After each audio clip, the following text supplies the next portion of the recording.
接下来佛语说法的部分。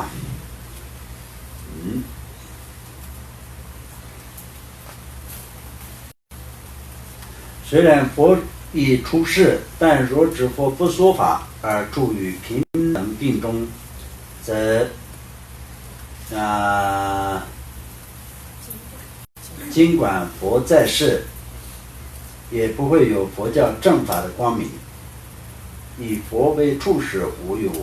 差别，以佛为处世无有差别。比如譬如释迦牟尼佛在印度金刚座菩提树下现前圆满正等觉的果位后说：山极离息光明无为法，无得犹如甘露之妙法。纵为谁说亦不能了之，故当无缘安住于令见。之乎于749天9日中未说法，因此半天第10天请求世尊转法轮。不仅如此，如果持教的高僧大德也未传讲正法，也很难直接利益众生。例如印度的米德加纳尊者，为了救度转生有孤独地狱的母亲，在前往西藏的途中，其意识去世而漂泊于康区，因语言不通，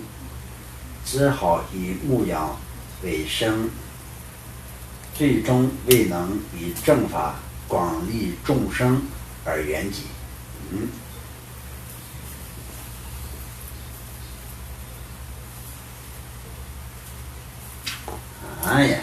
那我们的无等大师释迦牟尼佛，当初他在相当就是出生在印度的一个国王的王子的一个身份，然后显现出他的就12种怎么说呢，那个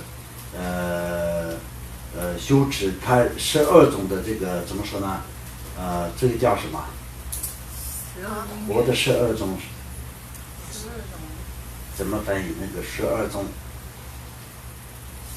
好，那个没有关系。那他的就是12种事业的过程，那么最后就是圆寂。那个中间呢，他就是在一开始就是一个。国王一直都是希望他来可以继承王位，那当然就国王并不想让佛成佛，而且是成为了佛。这个呢，就是他的爸爸来说到，就并不是说他最需要的。释迦牟尼佛的爸爸，他呢就是只会想怎么说呢，晋世王嘛，只会想让他的儿子继承国王。但是呢，就是释迦牟尼佛呢，本身就是从小就是充满慈悲心的，对他人的这种生命也好，对他人的一切怎么说呢，好，他都可以给的。然后自己呢，就是再受苦再怎么样，都是只有为他人着想的一个这样的一个本性。最后呢，就是他自己就修持，他自己就经过6年的苦修，然后离开了王宫以后，经过6年的苦修，到最后就是在菩提树下呢，就是实现了成佛的一个这样的成就的象征。然后呢，这个来说到，就是我们就是有这个很多的那个9乘，佛教9乘当中也是有一些不同的怎么说呢，认知方面。那么这以我们密法的这个就是要修持大乘佛教密中乘的心观的方面来说到，就那么佛陀也是早就已经成佛了，但是也是那个时候又实现重新就是一个普通的人修持最后成就的一个这样的实现给我们看，然后就最后就是弘扬了这些佛法给我们以这样的一个实现。那么从这个小乘的方面来说吧，那他就是真正的一个人，就是经过苦修而最后就是远离了一切烦恼的怎么说呢，获得国位的这种的一种认为。认知。那么这个方面来说到，我们就无论怎么样子，我们现在所要知道的部分来说到，就佛要说法才是对我们有帮助的。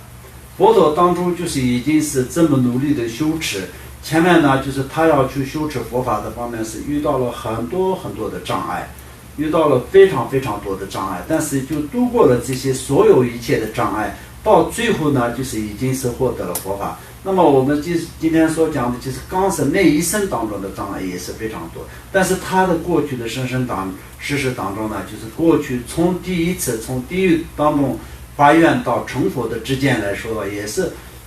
为了一句法，为了十句法，那么就是经过很大的这种放下这些的故事来说的话，那么就他这是有一是一个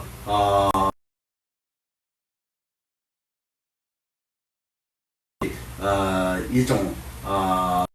母老虎的这个故事，还有呢就是自己的这个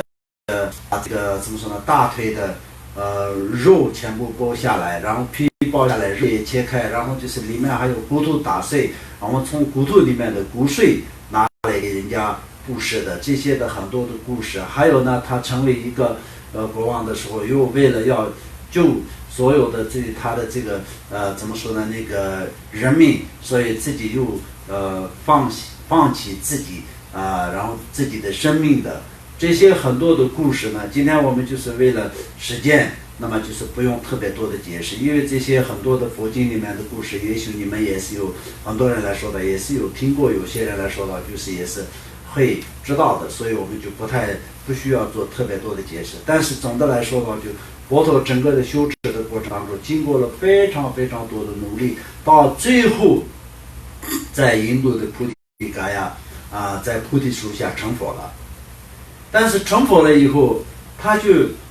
相当就是讲了前面的这10句话，非常殊胜然后就非常圆满非常不可思议的，就讲的就是不可思议的，完完全全就没有任何的这种语言来可以他就是言论的，不存在这个用语言来就是表达的这种一个范围里面，所以就是讲给谁都听不懂所以呢就是不讲，自己就是在静静的待着生灵之中，就这样的意思。那如果是那个时候真的这样继续下去的话，那对我们有没有什么帮助？他整个的这么长时间的努力，全部都是只有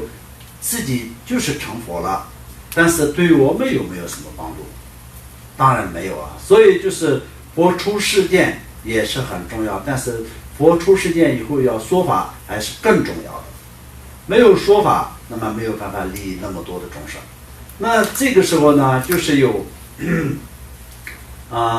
天人，就刚刚前面有讲嘛，第10天跟梵天，是不是梵天？梵天第10天。对，因此梵天第10天请求世尊转法轮所以后来就是专讲了法轮，就是转了怎么说呢，讲了3转法轮。所以我们这一次那就是有可以修持他的教法这也是这样的一个因缘。如果是那我们平常的话，也是需要医治上师，是非常重要，而且是请求上师专讲法轮也是更为重要的。那就像我们刚刚前面所讲的一样的道理，佛陀虽然成佛了，但是没有说法的情况下，能不能够利益我们众生是不能的。就像这样的道理，今天我们出现了上师，已经遇到了上师，医治了上师那么只是医治上师请求一下上师的加持，这样就可以吗？那不行，必须得要请求讲法，请求传法，这才是重点。然后讲法的时候呢，只是讲了一下，听一下就可以吗？那不是，所以就是讲法是非常不容易的。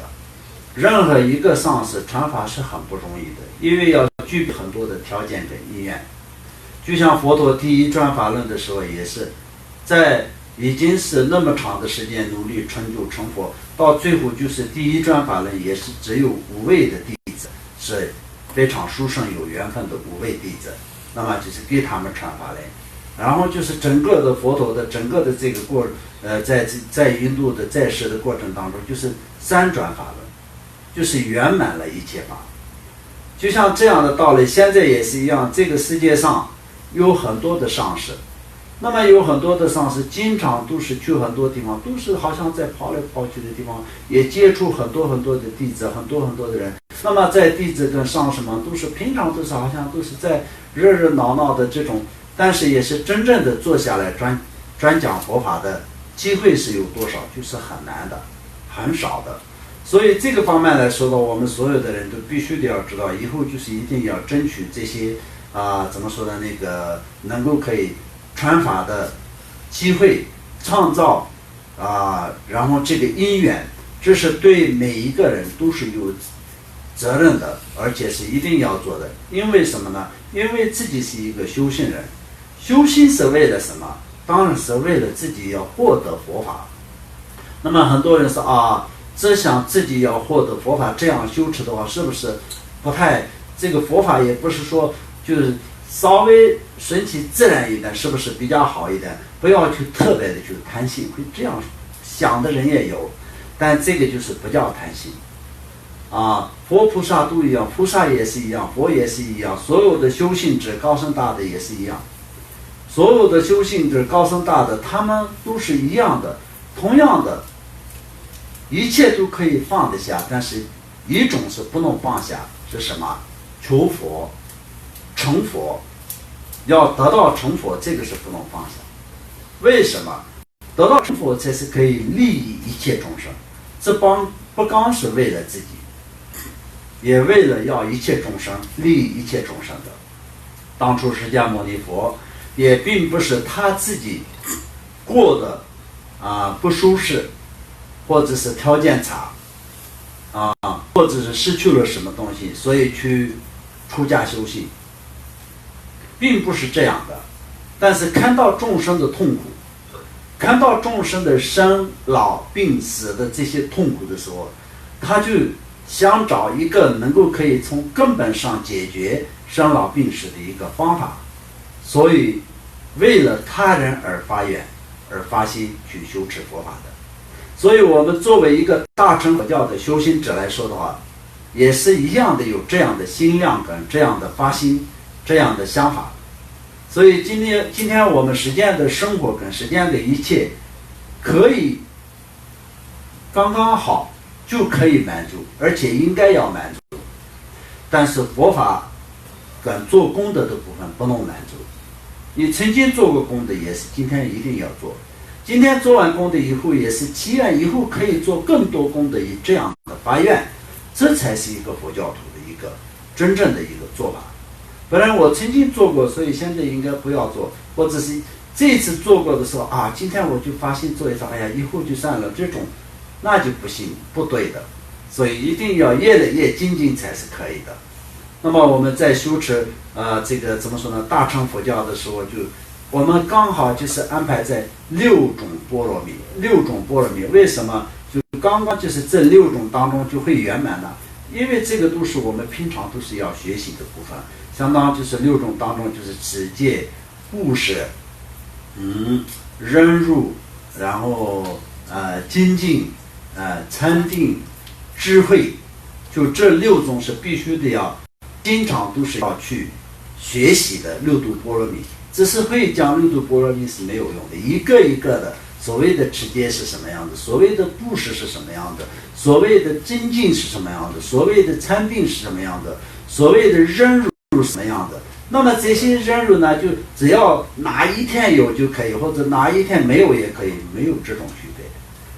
从这个6度般若蜜的所有的行为都是每天都是要行持，而且每天都是去观察自己的内心跟观察自己的行为，这一天我在哪一个方面比较缺少，那么必须得要忏悔，而且明天必须得要补回来，然后就是更加的去努力。所有的造业的部分都是可以忏悔的原因是，自从认出了这个业障是我自己造的业，认出以后再也不去造这个业的话，那就可以忏悔的。因为忏悔的力量就是从此你就再不会做这种错，不会去造这种业的话，这就是忏悔的力量。不然你就今天忏悔是相当就是今天就是然后用水洗一下，然后明天也一样的可以弄脏，也明天又可以一样的洗，是这样吗？那是不对的，这个概念不能有这样的。忏悔以后再也不能去造这个业，如果是再继续造业的话，你的忏悔也是没有什么力量的。所以就忏悔是可以忏悔到的因缘是什么？那么就所有的这个造的业障是必须得先认出来，自己就是一个造了这样的一个业。那么造的业认出来以后呢，必须得要知道，就像一个人不注意喝下了毒药一样的，要有这种恐惧。那么就去找一个解毒的一种药。那么得到了解毒的药的时候呢，就心里要有一个想法，以后再也不会去喝这个毒药，有这种的。这是一般人来说的，对于这个毒药来说的，就会做得到这样的决定。但是造业的方面就是相同的，没有找到解药的情况下，你会死，你死去的就是生命，今生的生命。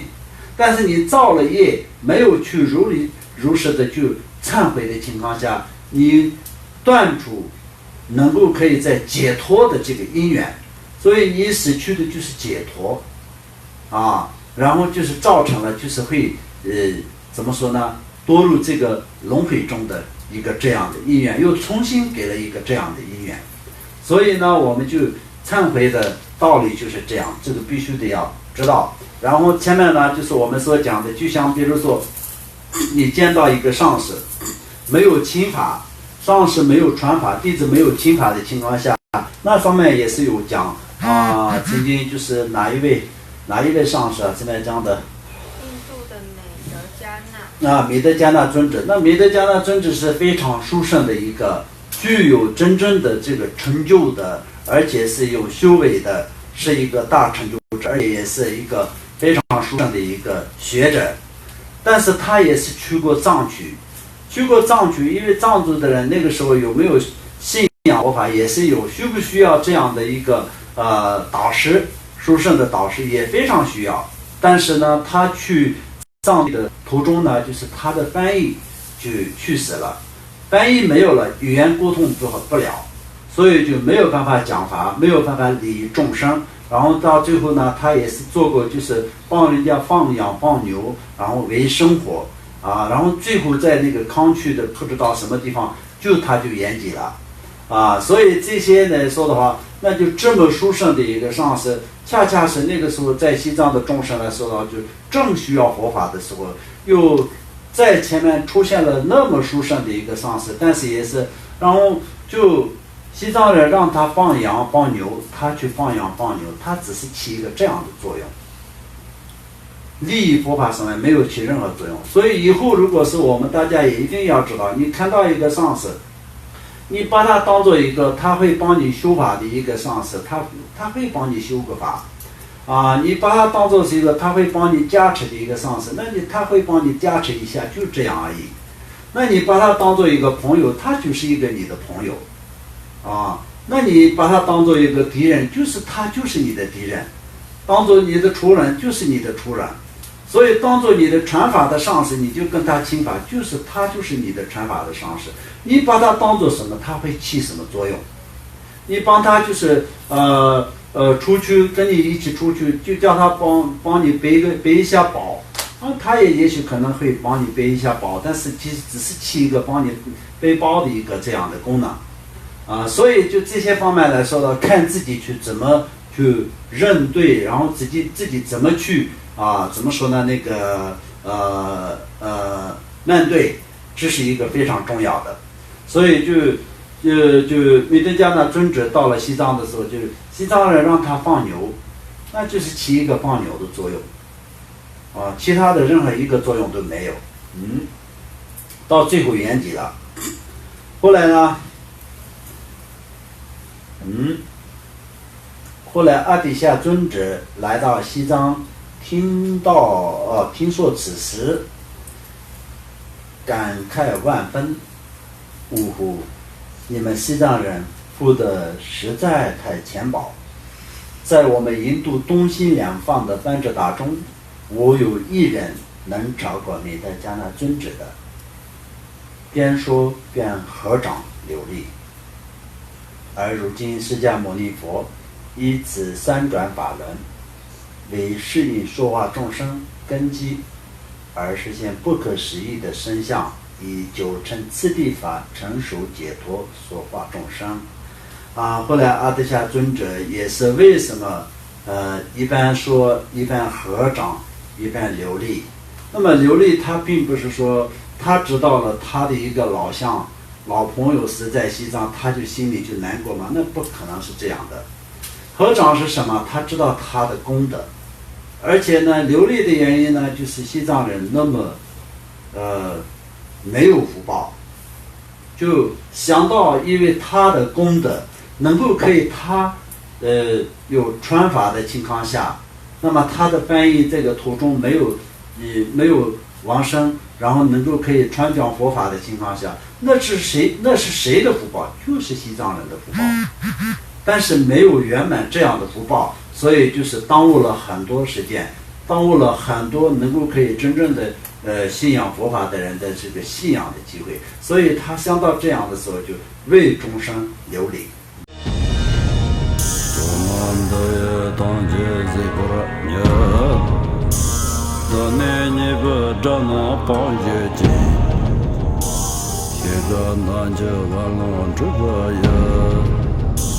自本作人着康着我